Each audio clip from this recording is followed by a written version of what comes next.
Yeah, indeed. Go through the day. Dakun Gaming, definitely going to be a very scary team indeed. Nevertheless, TJB, I think, also one of the big favourites to be able to win out on that tournament.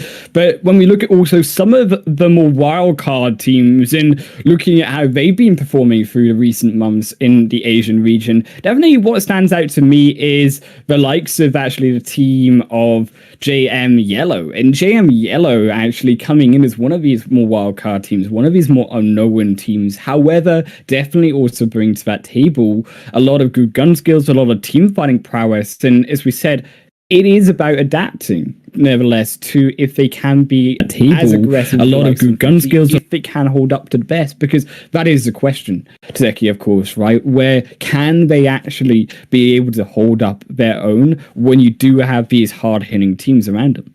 For sure, obviously, I think we're going to see a lot of the teams that do get aggressive in the early stages. I feel like they will take an early start on the leaderboard and get right up there in the early stages. And then it'll come down to whether they can sort of hold that lead as we go into day 2 and day 3. Yeah, indeed. And around, keep in mind that this is also only a 3-day tournament. So the time for adaptiveness isn't very big. So whatever teams are looking to try play in terms of their play style, maybe it might be better in some sense, of course, to stick with their style in some form or some shape. Because, as we say, it is only going to be 12 games to play. And keep in mind, if you start changing your style here a second, you start changing the way you play, you have a few bad games here, bad game there, you're starting to lose out on a serious amount of percentage of points overall in the tournament. Because there is only so many games that these teams are playing.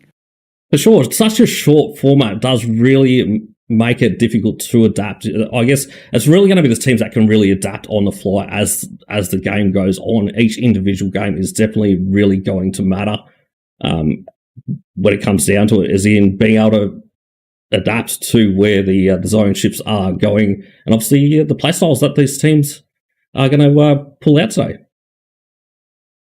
And of course, when we do look at those teams as well, other, I think, big team that we do have to note, and the team that did end up going smashing through the vote percentage in the chats as well, but who was the favorite to win it all, Bigatron Red Aliens, nevertheless. I mean, multi-time world champion, but I think struggling a little bit when it comes to this year overall in the tournament standings. Yes, they are still on the top of their form when it comes to their own country of Indonesia, but when it comes to the whole picture of Asia, they have been down on that leaderboard. They haven't been at the top like those Infinities, like the FaZe clans, like the Chinese teams, and they do need to, I think, in a way, prove themselves that, yes, you can be the best in your own country, but being the best out of the best of every country in your region is another story. Definitely is. I'm really hoping that we do see a bit of a comeback today coming out from those guys. Obviously, we haven't seen them too much as of late. They haven't, as far as I can tell, that they haven't been participating in a lot of tournaments anyway. So who knows? Maybe they'll come back with a vengeance today. That's definitely going to be someone that we'll be keeping a close eye on.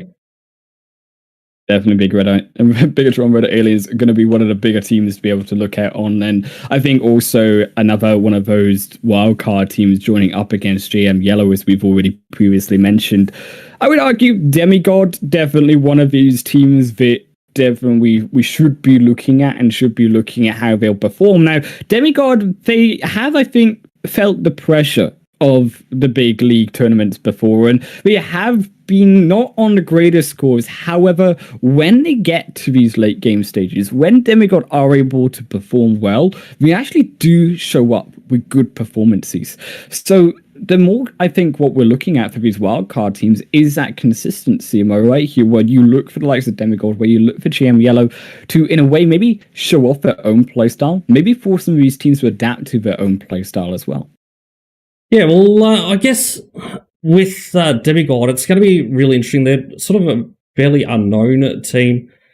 And yeah, I've seen some great gameplay coming out from those guys. So I think consistency, if they can get that consistency going, they'll be definitely in with a shot. But now's the time to head to game number 1. So let's check out the flight path for game 1. Yeah, indeed, that flight path going to be jumping straight over on in. And when it looks towards that plane path here, it will be going down from that north to the south side. So it is going to be fairly open for these teams, especially considering it's Sandhawk. You can pretty much jump wherever you like to go on that plane path. The only minor regions it will be out of play, perhaps the edges of Camp Alpha initially, slight edges of Town Bang, but nevertheless teams going to have their own comfort spots. And that's something really important going into Sanhok, especially as the first match, because the comfortability of a team is going to set them up to not feel so much pressure, to not feel so much need to move early on, to have to fight against a team that you don't wish to fight against. And a lot of these teams are going to, as a result, have their own compound, and we could see a slightly slower game for now in Sandhawk. Don't expect to see too many high kill percentages coming out on the early stages because of the fact that teams maybe not willing to go for the high kills early on and risk getting taken out early. But nevertheless, it was Blood Legion to strike first blood. And Blood Legion, one of these teams here that we really did question coming in and their ability, one of those dark horse teams, but they do seem to be striking up the pressure for now. Yeah, obviously they performed really well when they were in their own PMCO region. I think when they sort of made it to PMPL, they probably struggled a little bit, but they're off to a flying start, obviously getting that first blood, so it's going to be something to see anyway. Well, who else we got? So we've got DKG in front, RSG as well, Rex cruising around. I think one of the things to note, though, we had DRS. They were dropping right next to BTR, so I think that might be a pressure cooker situation. We might see a little bit of action early on if DRS decide to get in front of BTR. DRS, they can be fairly aggressive, so let's see what happens with those guys. Definitely RSG as well, going to be one of those high teams that we do look at. Overall, did have a good performance when it comes to their own PMCOs, their own PMPLs at the top of their own region. And I think RSG, they are one of these few teams, these number of teams, should I say, that do have the advantage over the few, because keep in mind, there is a few of these teams in the lobby that they're only coming in with 3 players, and that's quite bad, actually, when it comes to the third game, because we said there are only 12 games that these teams can play, and when you don't have the players on hand for this first match, set you up on already a losing path, and they're going to have to be able to redeem themselves when it comes to picking up those points early on, when it makes a little bit of riskier early game team fights because you are already at a disadvantage. Yeah, so I can see we've got DRS. They have sort of pushed away a little bit from BTR, so don't necessarily expect that fight to happen, but we've got some a team that has decided they do want to drop hot on this one. That's going to be FAZE. Obviously, there's no one at boot camp, so they're going to be the Kings of Boot Camp for game number 1. It's going to be obviously a great place to rotate out of as well, depending on where the next phase of the match does sort of take us. That's not going to be too far off either. So that's when the time to move is going to happen. What a great thing for FAZE, right? When you drop into boot camp, no one jumps inside the compound with you. You can actually just freely rotate your way up a little bit towards that northeastern side, get your way in towards the center of zone, make your way possibly towards Paradise Resort as that next major compound going into the center of zone. And I think for FAZE, it will be a fairly simple game, just a simple rotation round along the edge of the zone should be what they go for overall. Maybe decide to go along the coastal line, catch out a few of those teams as well. Nevertheless, rotating maybe in from the southwest to the northwest and back into the main circle as well. And I think that could be one of the ways that they go about it. But FAZE definitely also going to need to hold on to getting the kills for now, because it is actually Eagle who are going to be striking as well, striking one down against them.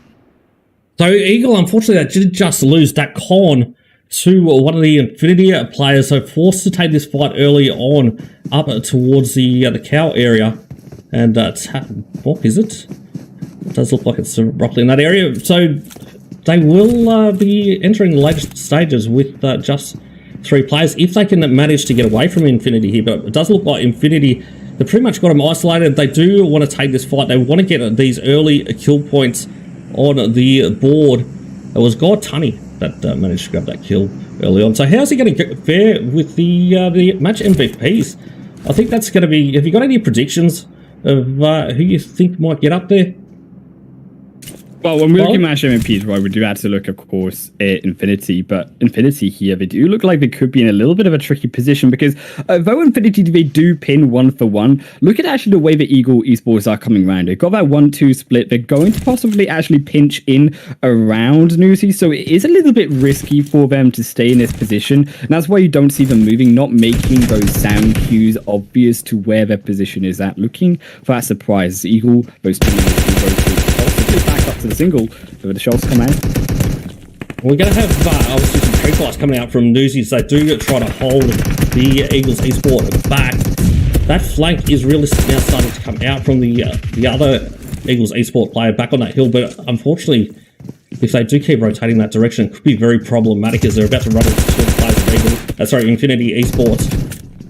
So it does look like Newsy is going to be laying right. He's just holding position at the moment. He's got that support from the rest of his team. Does manage to get Whitey. He's going to get Chopper. And he clutches. He does manage to finish off Eagle Esport. They'll be eliminating 16th position. Unfortunately, not managed to secure any points in this match. So that is definitely a tough start for Eagle. So Eagle, they got wiped out. One player, then they lost the rest. Got a feel for them. Bad start first game. Come back into the next game. Marango looking strong, possibly stronger, of course, because you can only go up from here, at least for Eagle. That's positive that we have to look at. But when we do look towards actually that zone in that shift in phase 2, going to be a very much a central shift in that phase number 2. Phase, as we said, rotating towards the center of that circle itself. But phase as well might actually catch themselves in a tricky position. Yes, they have the high ground here, but around them, a lot of these teams are starting to circle in. You do have the likes of DRS on one side, you have TJB as well, and the compounds below. So depending if this circle does hard shift in a certain direction, TJB might actually find themselves a struggle rotating down off that hill if need be later on.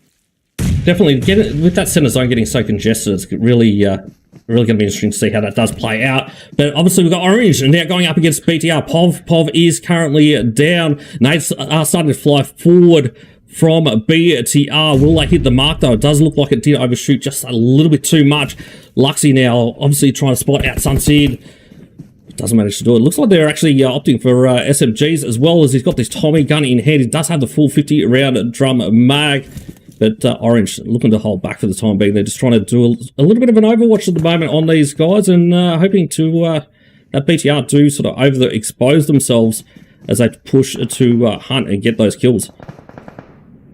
Indeed, BTR, they've already found a little bit of pressure on their own positioning, but yes, it is nevertheless over the hill. Still, the enemy's lying in wait. And when you do think about BTR's positioning here, I like that they do have one of those off-angle players. They are looking potentially behind them as well for that third party. Orange, they surely do lose one of their knock players for now. However, make it back to a two-man squad. And Orange, I think now the call for them is realistically to retreat here, because look behind them. There's still teams coming in potentially as that third party. And Orange, they found themselves in a rock and hard place in between as a third party. It is. It's now just down to Sun as they get cleaned up from behind as they push into Stalwart on the backside. We haven't really had a chance to talk about those guys as yet, so I'm sure we're going to get to see a lot more of them, though, as we do continue to move forward. But unfortunately, Sun does get caught out, and it's going to be running directly into the hands of Malik from Stalwart. So that's going to be those guys eliminated, I believe. Orange Esports in 15th position. So we'll still Orange, unfortunately. Yeah, I guess will Stalwart look to push into BTR to continue to try and secure a few more kills, or will they? Do you think they'll be happy with the couple of kills that they did manage to score out of that one?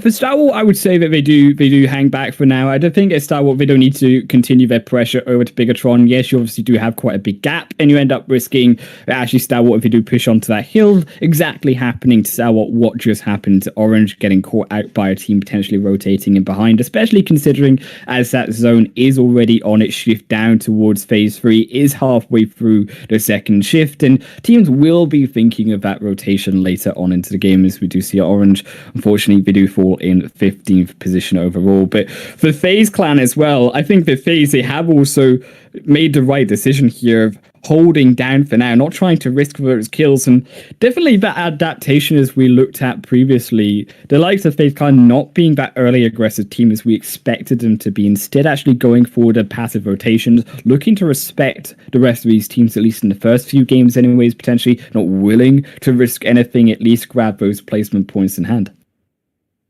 Obviously, TJB at the moment, they're just utilising the third-party peak as much as they can to try and get as much information as they can on all the teams that are around.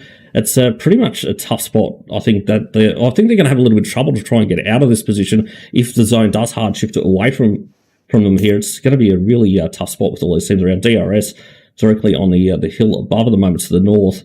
We've got DKG pretty close by as well. As you can see, that center zone is looking pretty congested now. Zone hard shifts down to the south. So that means Lit, they're going to be in a great position. I believe they've got a compound just next to Quarry, just out to the west of Quarry. They've got a solid compound now. Obviously, XBL or XB Blood Legion in a pretty good spot as well. Will they if the zone continues to go south, it's going to make it very difficult for those teams that are coming in from the north to continue to push on through, because I'd say they'll just look to hold down that compound.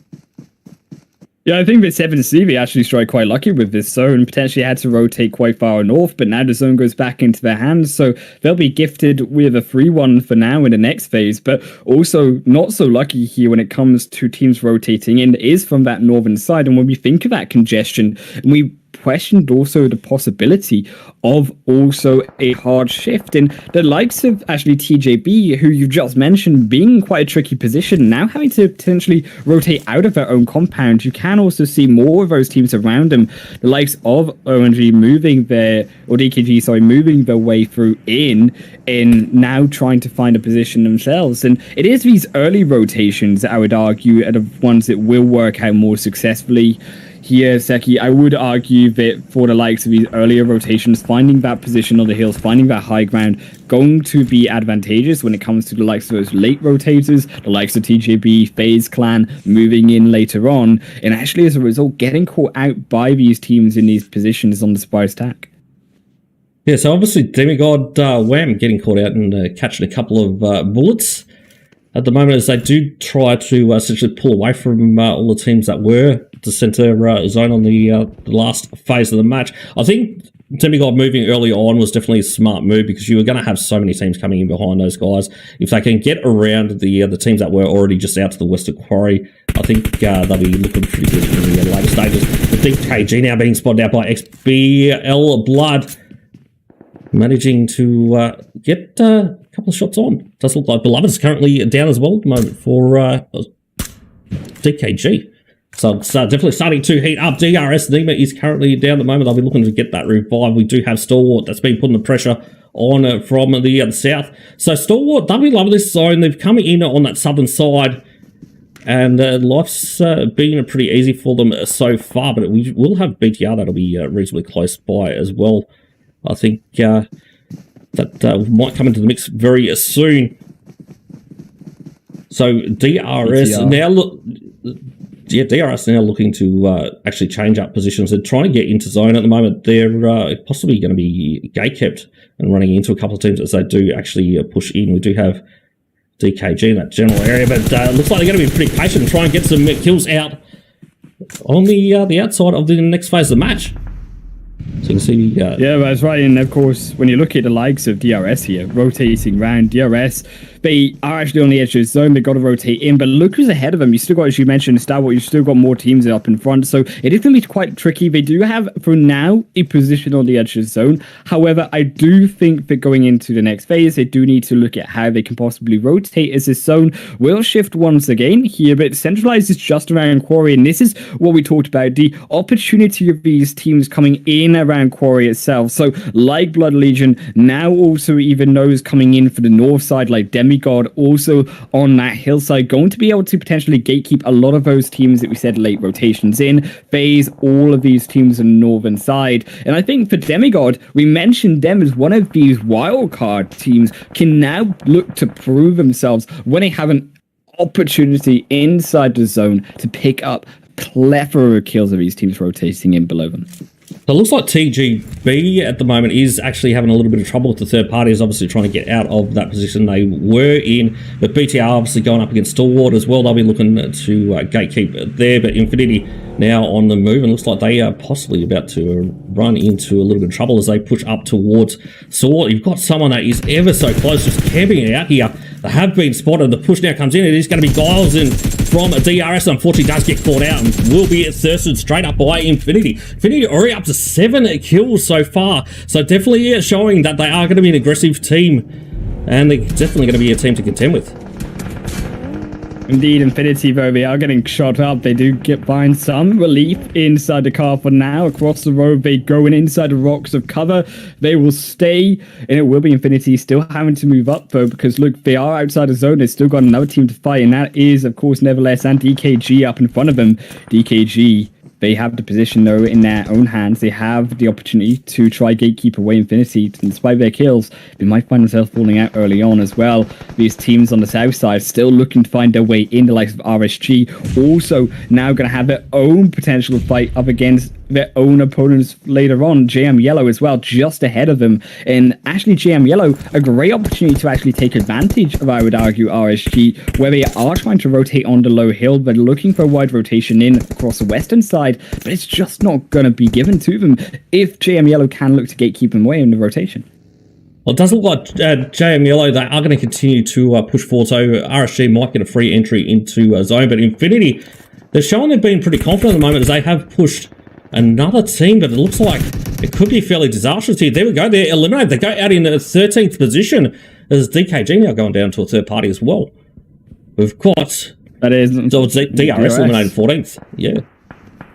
Yeah, as we said, DRS, going for that wide rotation just doesn't quite happen out for them when you do find yourself late rotating in against the low ground of high ground teams. In BTR as well, they find themselves in their own tricky position coming out of quarry, and they put themselves in really what is a death position for them. Later on, though, just in front of them, Stalwart still fighting. That's a brilliant grenade, though, starting off, and this is going to really hurt Stalwart here. That one grenade coming through from Luxy going to actually guarantee BTR the time now to move forward, and Luxy the time to actually try to make those 1v happens, because the rest of these Stalwart members are actually stuck inside the quarry itself, and they can't help in this fight.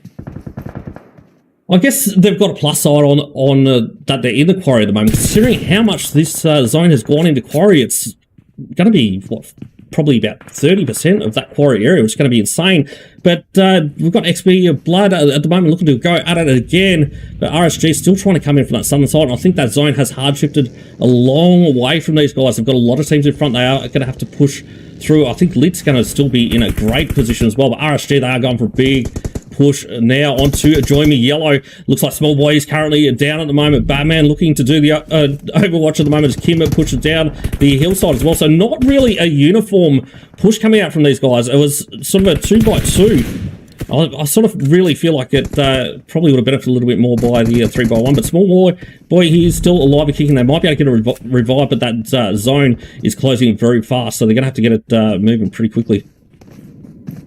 RSG, though, is still fighting the zone, and it's phase 5. They're getting caught inside, still up against JM Yellow, nevertheless, but they're the ones that gatekeep JM Yellow. They find a knock, they can't find a revive, and the players are taking down on the health bar. I think it would have made even way more sense for DRS, or so I should say RSG here, to just rotate all the way down into the zone, but now they have lost the opportunity. Now they have to try contend with the blue. They're going to potentially get caught out by these teams overlooking them. Nevertheless, you do have even Lit now. They're also looking over them, looking for those extra picks.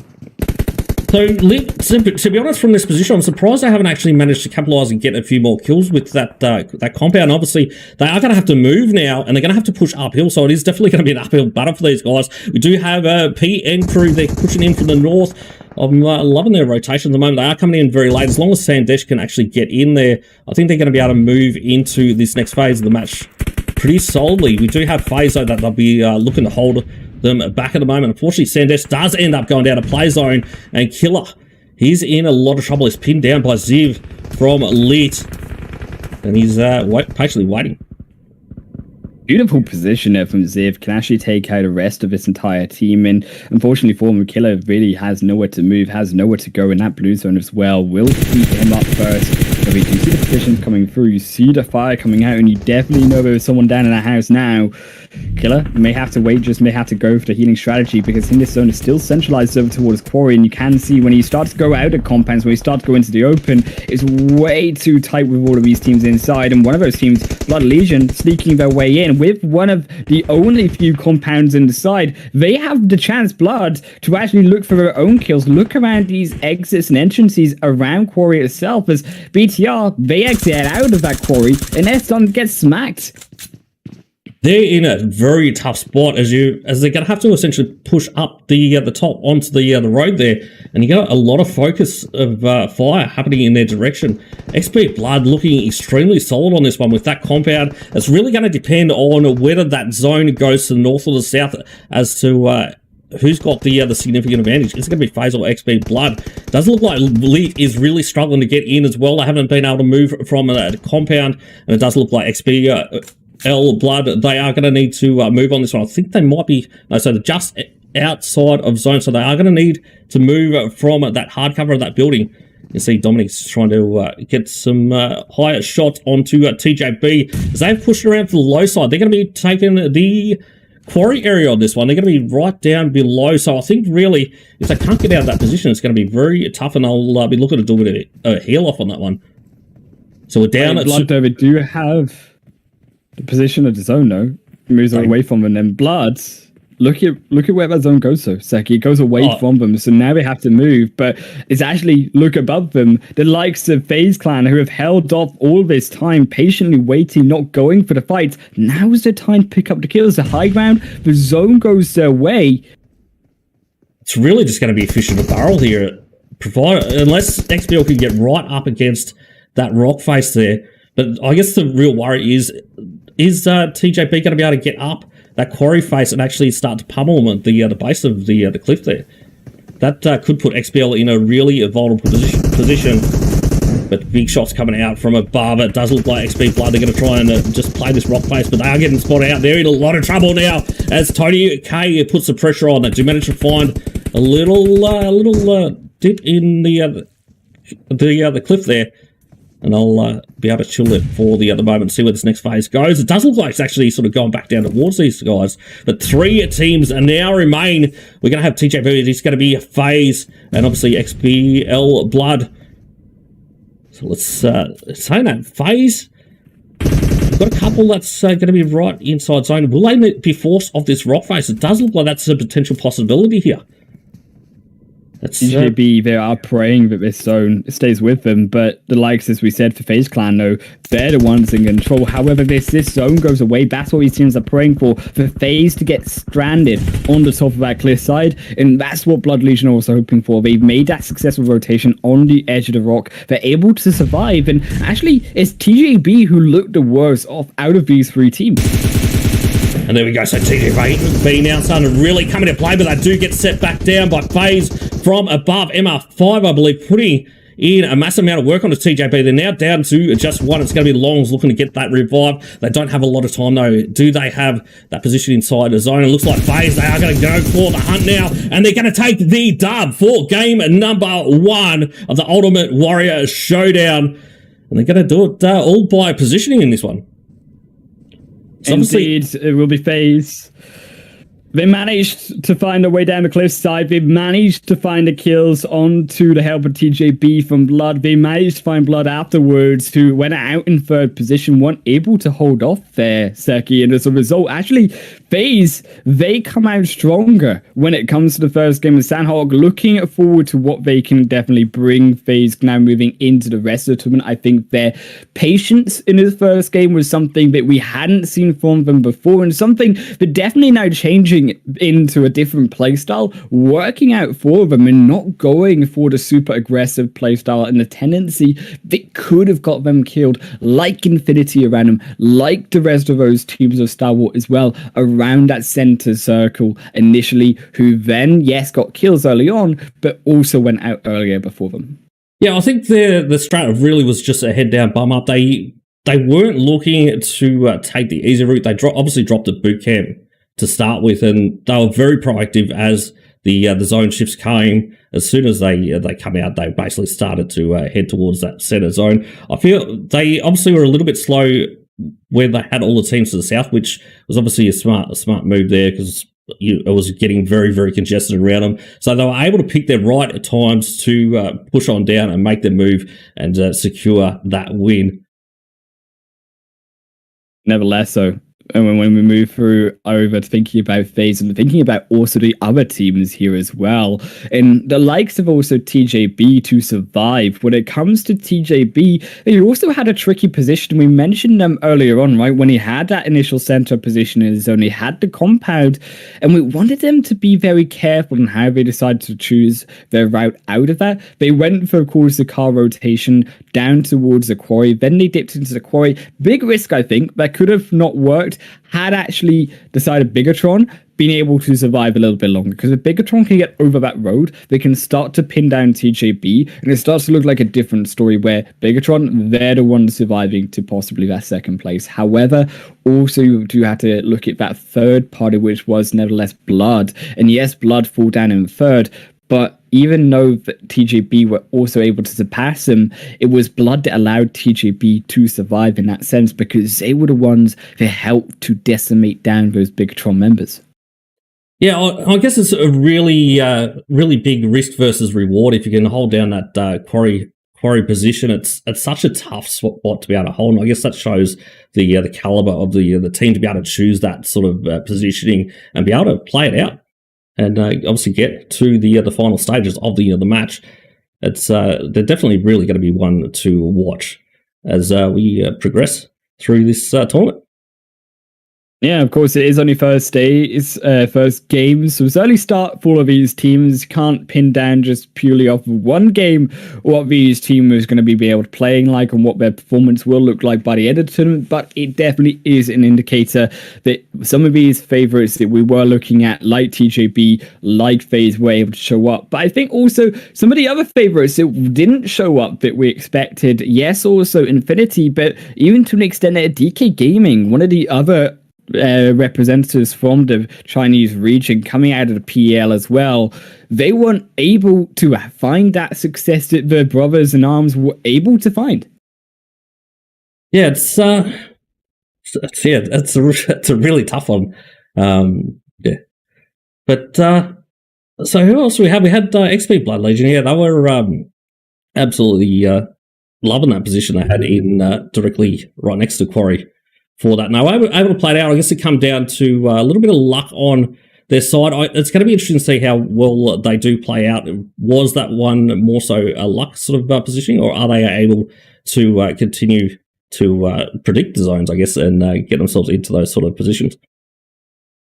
For me, I would argue that it comes down to actually not luck in certain scenarios. Yes, you think about the likes of DEMIGOD, they potentially had a really nice position over to the north of the zone. They had potentially a position to get to the top. But as we do look for the highlights, we can see exactly it was about the positioning of these teams, which is what actually allowed them to find success overall in this game, and what was able to actually find that first, second, third place to the likes of TJB, Blood Legion, and also FaZe Clan were able to find. And the Blood Legion actually specifically, they had one of the harder rotations out of everyone, because Blood, they were the team that started out on the edge of zone.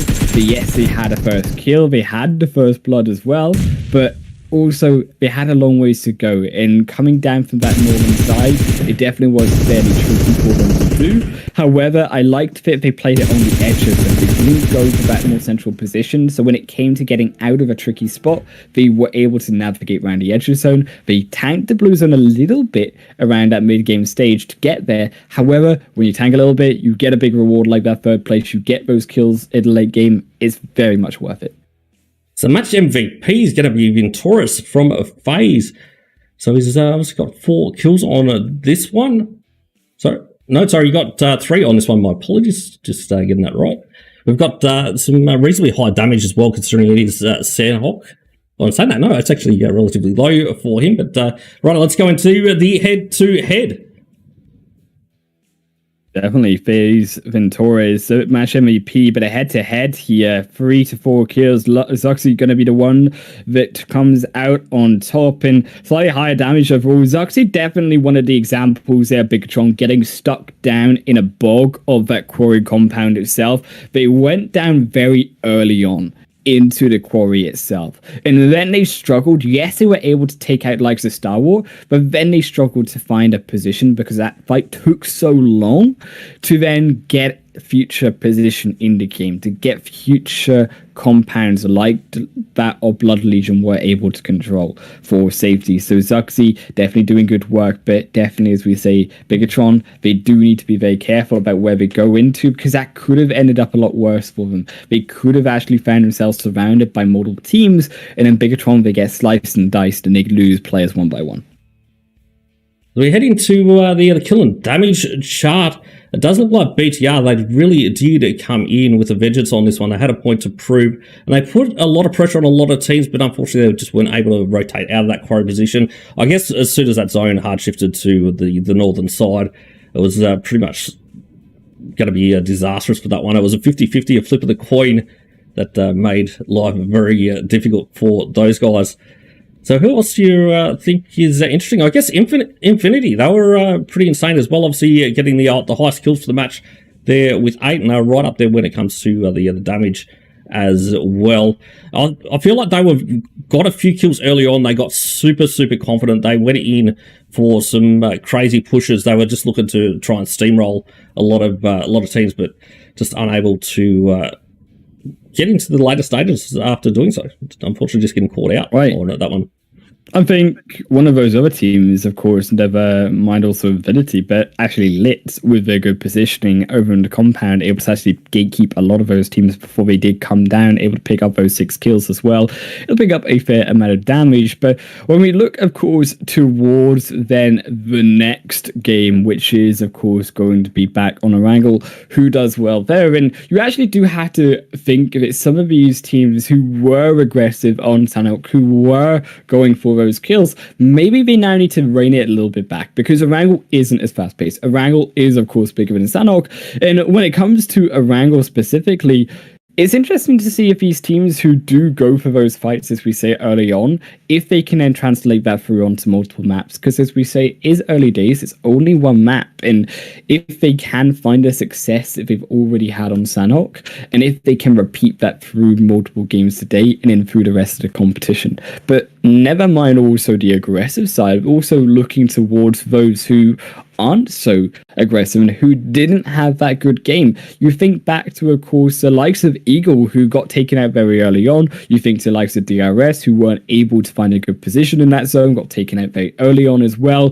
when it came to those rotations in the mid game. And these teams really going to have to find their footing, going to have to find some way to get back in, because 16th, 15th, low positions overall, low points out of that first game, they're starting to feel that they could be slipping down to the bottom of that leaderboard.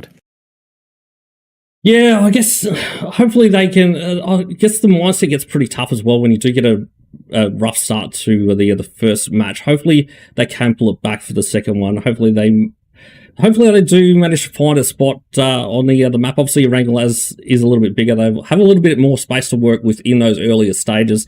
Hopefully they can utilize that to their advantage.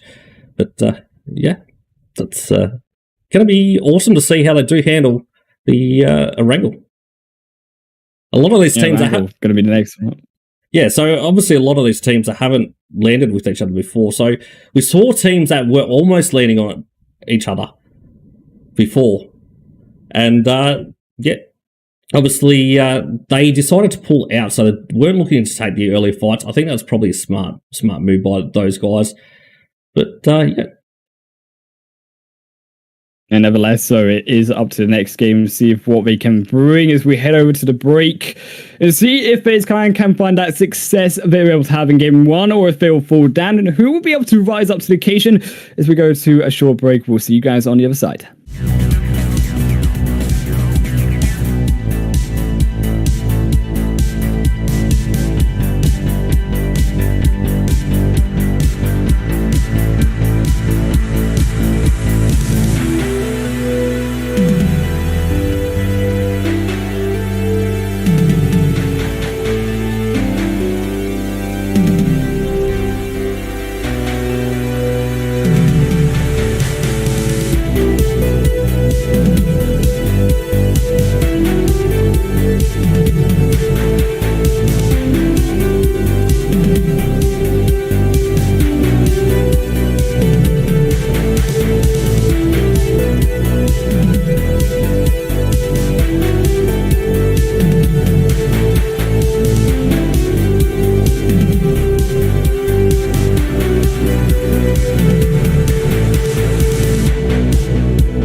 Seki, and they still need to come up strong. The likes, I think, of Orange Esports, definitely a high kill potential team, who's never had their start, finishing over in 16th place.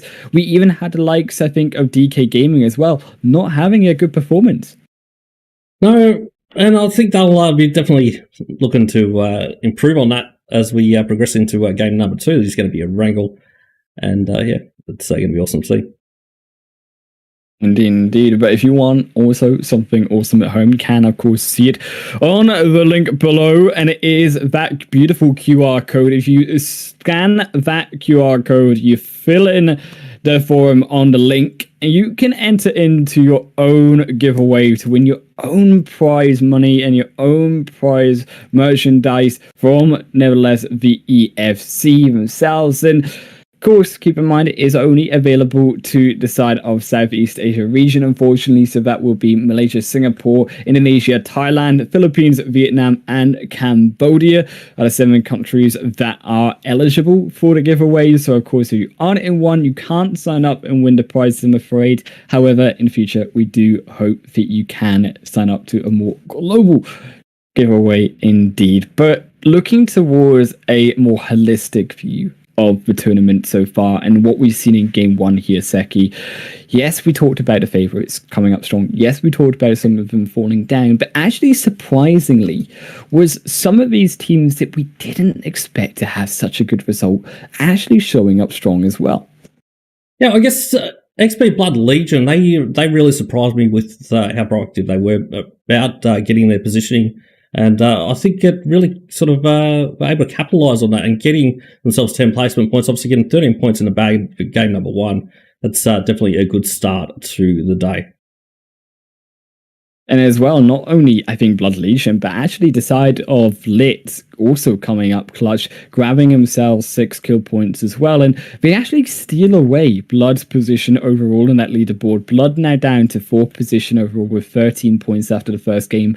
But Lit, they get 14 points. And this leaderboard is actually very much still very close to the top. Yes, you of course have FaZe Clan. They do have a slightly going into their second game. But a lot of that top side of the leaderboard is still going to be very open, and some of these teams that were wildcards, some of these teams that we didn't expect to be at the top, if they can continue this momentum, big step up for them. And I think we could definitely see some of the non-favorites of the tournament, some of the teams that we didn't expect coming in would be at their top, taking some of these top spots and taking some of that prize money too. I feel like the real interesting one though is obviously Infinity. They did manage to get on the top half of the leaderboard. They didn't manage to grab any placement points. They were definitely really confident coming out, I think, when it comes to fights. Will they be able to progress from that and actually be able to get the chicken dinners even with those kills? I think we might be in store to see a very high kill win for those guys throughout this tournament. I think that's a definite possibility.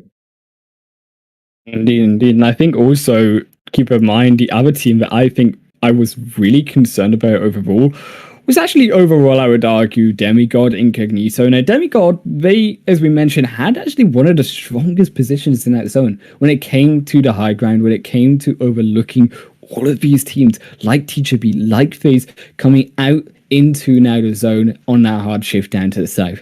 DEMIGOD, they couldn't hold on to their position. They fell down fairly early in the game. They weren't able to adapt to actually what the zone was giving them. And coming into this next game, we said DEMIGOD could potentially be a scary team if they can survive. Weren't able to do it game number 1. Still have faith in them game number 2 to be able to do so, but definitely not looking a good start for them. And I think also in not only DEMIGOD, but also Eagle Esports, one of these teams that if they can survive, they start to ramp up kills, but you saw them getting chopped up when it came to that early game. Yeah, I feel like that was an unfortunate sort of position that they really did land themselves in. Obviously, getting one knocked early on, it sort of was just the domino was falling. After that, they tried to take the fight, or tried to be proactive at least to take the fight and get their positioning so they could keep the some of the teams. But yeah, obviously smash it. Did able to get, and unfortunately, a bad result through game number 1, but it is, as we say, for all of these teams, a chance now of redemption for game number 2. As we said, it is a wrangle going to be now up for the next game. And as well, keep in mind, this is going to be a heavy day of kills and potential fast games, because it's not just a wrangle we're looking at here, but also another Sanhok game. We have a second one when it comes later on in the 4th match tonight. And that's very unusual to see. It's not very often that you get 2 Sandhawks in a day. I feel like that's really going to keep these teams on their toes as, they'll be looking to improve. I think some of the teams, obviously, on their results, I'll, get a little bit of information from the game number 1 and, hopefully look to improve. Indeed, but when we do look to improve, I think, what is the team coming out for you here, Zeki, that really needs to improve coming out of game 1 that you maybe expected a little bit more of, but didn't quite show up?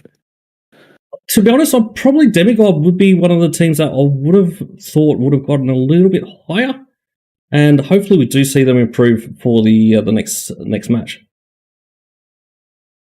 And got to see if they can improve, but I think I don't know. For me, it's kind of different, because actually what surprises me is JM Yellow, even though they were playing for placement points overall, they did pick up 6 points through that. They didn't actually pick up any kills, and that surprises me, because we mentioned through the game itself in that first match, JM Yellow, they had the opportunity to pick up a lot of kills when it came to those teams down on the south, rotating wide outside of the zone. They could have gatekept a lot of those squads, and like you saw DRS falling, like you saw later on as well, RSG Malaysia, they also started falling down as well. And I think that could have been something that they could have capitalized on. And if they had, you start to see them up towards the top of that leaderboard as well. Apologies. Righto, let's get into the flight path for game number 2. Indeed, that flight path going to be centralizing itself down. As we say, Miramar is the next map on ESPORTS. It's not a wrangle. A wrangle is later. A wrangle is game number 3, not game number 2. But we will have a green at Rolling Hills after this one. We had set up for the Desert Dunes, but a spicy match coming nevertheless. And when it looks towards that plane path, of course, going to be straight down from the top to the bottom means a lot of these spaces towards that northeastern side of Miramar are not going to be available. And that's actually a big thing. When you think about the likes of Cruz de Bal, El Azahar, Toro Armada not being open to these teams, it actually does cut a lot of strategy from some of those squads who, as we know, do heavily rely on the outskirt compounds of Miramar, rotating into the center later on. As a result, you do worry actually on these teams on their adaptedness already. Can they actually have a second drop location that we know just as well? Will they be able to contest those who maybe personally drop on that location as their original drop spot? I guess with this one, FAZE is the really interesting one. It looks like they are going to try and take the hotspots for every map. They're in dropping a Picardo, which is definitely going to be interesting to watch. It does look like Stalwart was getting quite close to those guys, so it's definitely a potential. But it's going to be interesting to see if these guys are super hungry for that $500 prize for the chicken dinner. Obviously, they got so close to it the last one, Highlight Wolf. Right, TJB, second place, going to be starting out on Ruins. And for Ruins, TJB, they of course are going for a much more quiet game early on, rotate maybe down towards El Pozo, rotate further down in towards La Traela, move in towards the center of the zone. If it does end up continuing shifting around that western side, keep in mind that zone did shift hard west, so it will favor them more so than it had it gone the opposite direction. But as we said, Picardo for FaZe Clan, I mean, don't fix what's not broken. I suppose if you drop in on a hot location, you win the first game, maybe win in the second one too, but a much difficult ordeal for them here And for FaZe Clan, I want to see them loot up initially on Picardo, but later on, I actually want to see them by that 5-minute mark be able to escape out of the compound. Now, Picardo, of course, known for, yes, being strong early on, but actually can also be very gate-kept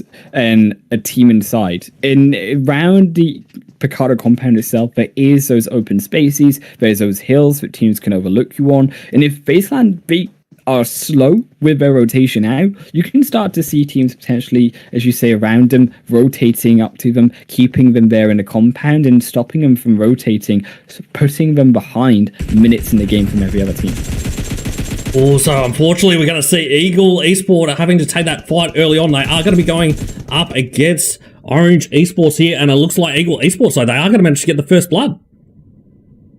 Eagle Esports is strike first for now, but Eagle, look at them, they've already got another player down, they've knocked one, and that is going to be, unfortunately, maybe a second going down as well. But Eagle, they have to be so careful because they are on the outside of the zone, and it is, for now, Orange, as long as they keep their positioning, they're the ones that will be able to keep an eye and keep a hold of Eagle on their own positioning overall. Yeah, with Eagles Esports, I guess it's okay to be out in the blue in phase 1 of the match. It's not going to be too much of an issue. I guess they've also got all the hard cover that Los Leones is going to provide it to them if they do want to pull back and disengage from this fight. I think that might be a potential possibility for these guys. It does look like they are going in hard. They're still pretty content on taking a few pot shots as we watch Nam Shin obviously trying to get a few shots on the side. Right. Because this, yes, you have hard cover here, but it's only the edge of Picardo is not so much cover as you would like. And when you think about the location, right, on the west side of Picardo, you start to see the tiered landscape move down on the hill. You start to see less cover for the likes of Eagle and also Orange. Unfortunately, they're figuring out the hard way as they too try to make rotations. You can't make these early rotations wide in around the edge because there is just no cover when you exit those buildings on the edge. Yes, you have some form of rocks. Yes, you have some form of cover in that sense. But as you can see with Orange, they made that move, and actually as a result, they're the ones who start to fall down. They're the ones that lose 2 members, and Eagle, they come out on top. But it is not just Eagle that have their own fight. RSG, they are also up against FaZe Clan. Nevertheless, they rotated out very early here for FaZe and already looking to try find those kills, looking for a faster pace game. RSG, I feel like they had a tough drop as well. They were running on foot for a fair while. They were almost catching up to a couple of teams, but they've got a lot of pressure now with FaZe. They do sense the teams are rotating around, getting themselves into position to take this fight. So Kim currently down at the moment. Looks like he will be thirsted up. And it is going to be Rex also going down. So unfortunately, RSG, they're going to be down to just 1. But it does look like FaZe's attention is now focused on to join the yellow.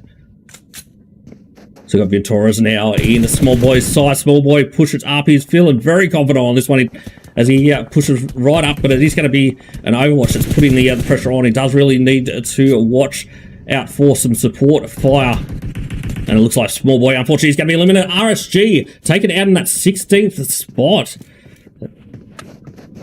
RSG, unfortunately for them, they find out the hard way just how good FaZe is in the early game 5's FaZe. They pick up the pace, they find 4 kills, but look around them still, there are more teams rotating in. That's why you start to see FaZe continue their rotation in. You had one player on the high ground, you were looking for those third parties coming in. However, I think it is a little bit risky for FaZe, having one of their players up so far away. Could have actually had them taken out in the fight, then it could have gone very much worse for FaZe overall, but RSG, they're not quite able to control the shed for now, and FaZe, they take 4 free kills. Lit as well, one of these top teams as well we were looking at from the first match, and Lit, for me, one of the more surprising teams, I feel like, and they are on a little bit of fire for now, but Lit, they are also fairly split, which means they're not in a position to take team fights, and this is why they are, unfortunately, they're going to lose a buggy, or a car, should I say, and actually Lit overall, they are in a bad position because, yes, they have a strong team fighting prowess, as you can see, to get in to the late game of Sandhawk. But when it comes to Miramar, they're opting for a much more riskier looting-based strategy. And these teams that are third-partying over them, they're the ones that are able to maybe pick apart those 2-1 members on the road. It looks like we're going to see XB Blood Legion now going at it again in the earlier stages.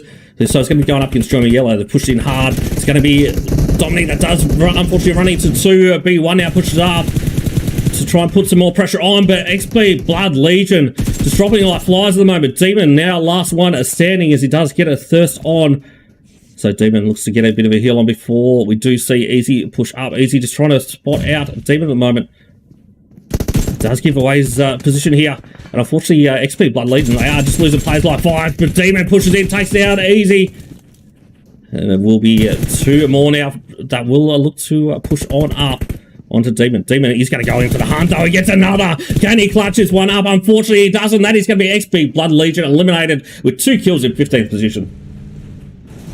So good stuff both from Blood Legion. We're able to find a few initial picks, but here comes the rest of FaZe Clan. They're moving in for the third parties, and they want to clean up on this fight, but they aren't able to find it. Yes, they come in for the clutch around the edge, but it is nevertheless JM who are able to run away for now. They are able to find some safety for the meantime, but FaZe are still looking for those kills, are still hunting overall to see if they have stopped on the edge, if they have found enough shots in that beagle to make it smoke up, make it stop, and put JM on the ground. They should get 1 kill for the spoils inside a compound, but the rest, they are escaping for now. It is if FaZe can stop them fully. That buggy did blow open, so they are on the ground, can't see the shots come through. And Jomi eliminated in 14th position. They did manage to get a couple of kill points. So they've got some runs on the board, which is good to see. But that early exit, I think, is going to make it tough to get towards the top of the leaderboard for the rest of the day. Tough indeed, but they're lit as well. They're coming up to their own fight, possibly. And for Lit, we said they are very split. I think that the best thing for Lit right now is to actually rejoin up as a team. I understand that, yes, you take more scope and you take more information overall when you are so split away, when you have that 2-1-1. However, for Lit themselves, we are starting to come now into phase 2. We're starting to enter in towards that mid game. I would like them, as we say, to come together as a full squad, as a full force. Even if they are still slightly together, there still needs a little bit more work to be done to make sure if they do run into a team on surprise, they are able to find the most effective win out of it as possible.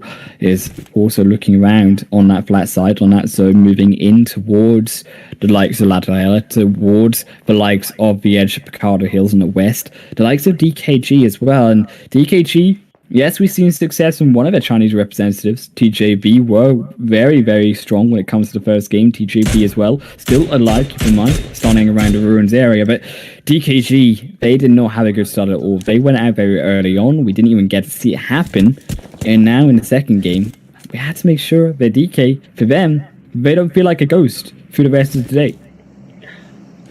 What I find really interesting for this one is that we're 11 minutes in the match and they're still running a very split sort of position here. You've got, is it 2 in this compound? The other 2's yet to be found. I guess you would have one team out sort of scanning out. It does look like PN crew, they're fairly focused on continuing to put the pressure back on the DKG. DKG, though they are for now safe. However long that will last is an issue indeed. As you can see on that map, right, you can see the split members. You can see one on their own around these flats coming out of Picardo on in the midst of the desert itself. The rest of as well, PNC as well, moving their way in. And I think for a lot of these teams, it is about redemption when it comes out of that first game, when it is to prove your worth, that you don't get taken out multiple games in a row. Yes, you maybe have a bad start on Sandhawk, but you can pick up what you need. You can start to pick up kills overall. And when it comes, I think, overall to the squad of PN, and when it comes to actually looking at PN crew and their overall position, I think they are going to struggle a little bit. I think that they don't have quite the caliber of teams over in their own region as the rest of these Asian regions itself. So I think that it is going to be quite difficult for them overall, and it will be a big step up. However, nevertheless, saying that, they can still surprise us, and they can still come up as that dark horse if need be. That zone will shift over towards the southeastern side, and around Picardo Hills it will go. And Picardo, we saw FaZe Clan, they rotated away from it. They're actually outside the zone now, but that has actually been taken up already by Starwart, and Starwart, they're opting to try hide and see if they can survive inside a compound themselves. The Stalwart obviously pushing it back to Picardo. That's going to be a real pivotal position, and looking at this next phase of the match, they're going to have a real high position by taking that 5-stack, and it looks like that's going to be the area they will control as we move to the next phase. But what can Starward do to really maintain their strength over from Picardo? We said potentially go around to the hills better than being left inside the compound, being gate-kept by those moving in, and this is eventually, inevitably going to happen, second, because that zone shifting over so far in phase 3 now towards Picardo, also I think towards the more open flats, which is what makes this zone so tricky. Actually, when you look towards these teams, they are of course going to look at the high ground, the edges on that north side, and try to catch teams rotating in from the north and from the western ends. But overall, it's actually a much more open south side. If teams can find a few compounds, if teams can find some form of shelter inside there, then potentially them too could also survive towards the late game. And it's if these teams, they want to search for these kills, or they want to go for these placement points, that's the decision that has to be made. Yeah, I guess with the $500, it's more really a decision: do you want to go for the money, or do you want to go for the points overall? Do you want to risk getting at the end of the 12 games, right? Do you want to have a good points? Do you want to go for the big prize, or do you have the faith to go for the top prize, about 27,000, and pick up even more than what the chicken dinners are worth, or do you want to just go for the win over